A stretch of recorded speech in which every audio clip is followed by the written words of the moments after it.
गोस्वामी तुलसीदास एक ऐसा नाम जिसको सुनते ही तन प्रफुल्लित और मन पवित्र हो जाता है। ऐसे गोस्वामी तुलसीदास जिन्होंने मानव को मानवीय धर्म सिखाया।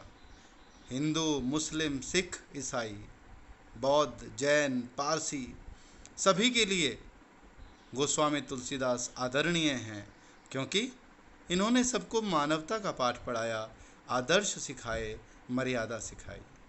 गोस्वामी तुलसीदास को बचपन में राम बोला के नाम से जाना जाता है। इनका जन्म 1532 ईस्वी में हुआ, संवत 1518 विक्रम संवत, और कहीं कहीं यह पाया जाता है कि इनका जन्म 1511 ईस्वी बताया जाता है। जन्मस्थान सोरो, जिला एटा, उत्तर प्रदेश। मृत्यु 1623 ईस्वी, संवत 1680 विक्रम, वाराणसी। पिता श्री आत्माराम दुबे, माता श्रीमती हुलसी, गुरु श्री नरहरिदास, और उपाधि जिनसे इन्हें सम्मानित करके पुकारा जाता है वह है गोस्वामी और अभिनव वाल्मीकि इत्यादि। प्रसिद्ध कथन है इनका, सिय राम मय सब जग जानी, करहूँ प्रणाम जोरी जुग पानी। अर्थात मैं सारे संसार को सीता और राम के रूप में देखता हूँ। जब ऐसा मैं देखता हूँ तो फिर मैं सबको हाथ जोड़कर प्रणाम करता हूँ। अर्थात हम भी उनसे शिक्षा लेते हैं कि हम भी सब में राम, सब में ईश्वर, सब में खुदा वाहेगुरु को देखें, ताकि हमें किसी से कोई झगड़ा ना हो, किसी से कोई भेदभाव ना हो। गोस्वामी तुलसीदास जी का काव्य जगत में क्या स्थान है, यह आपको जानकारी ज़रूर होनी चाहिए। हिंदी साहित्य के महान कवि और संस्कृत के मूर्धन्य विद्वान हैं तुलसीदास। आदि काव्य रामायण के रचयिता महर्षि वाल्मीकि का अवतार माना जाता है इन्हें। श्री रामचरित मानस की कथा वस्तु इन्होंने रामायण से ही ली है। रामचरितमानस एक ऐसा लोक ग्रंथ है जिसे भारत में बड़े भक्ति भाव से पढ़ा जाता है। इसके बाद विनय पत्रिका उनका एक अन्य महत्वपूर्ण काव्य है। महाकाव्य श्री रामचरितमानस को विश्व के 100 सर्वश्रेष्ठ लोकप्रिय काव्यों में से 46वां स्थान दिया गया है।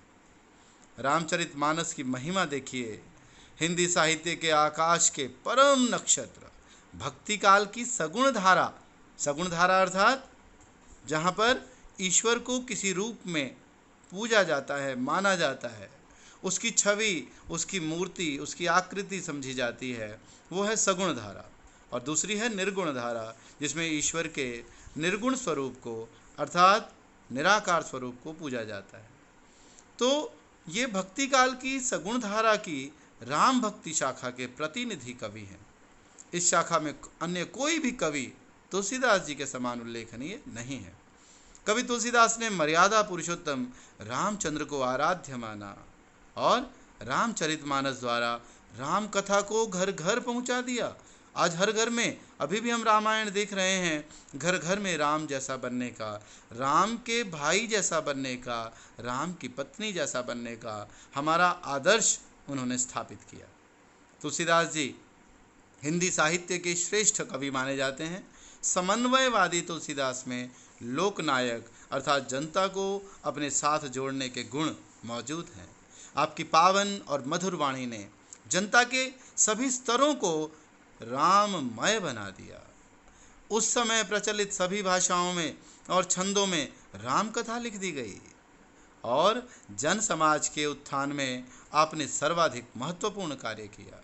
तुलसीदास जी की रचनाएं, वैसे तो कहा जाता है कि तुलसीदास जी ने लगभग 40 ग्रंथों की रचना की है, परंतु प्रामाणिक ग्रंथों की रचना 12 ही मानी जाती है और उनके नाम हैं रामचरितमानस, रामलला नहछु, वैराग्य संदीपनी, बरवई रामायण, पार्वती मंगल, जानकी मंगल, राम आज्ञा प्रश्नावली, दोहावली, कवितावली, श्री कृष्ण गीतावली, विनय पत्रिका आदि।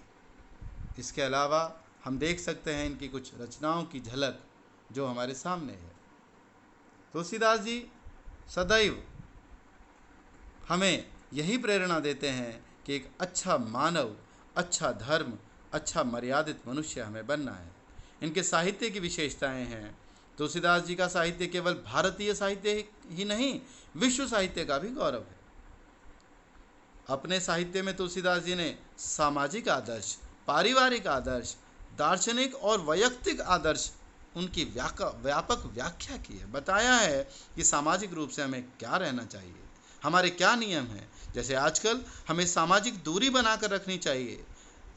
पारिवारिक हमारे आदर्श क्या होने चाहिए, एक दूसरे का सम्मान, प्यार और एक दूसरे के साथ सहयोग की भावना होनी चाहिए। इसी प्रकार अन्य आदर्शों की भरपूर व्यापक व्याख्या की है इन्होंने।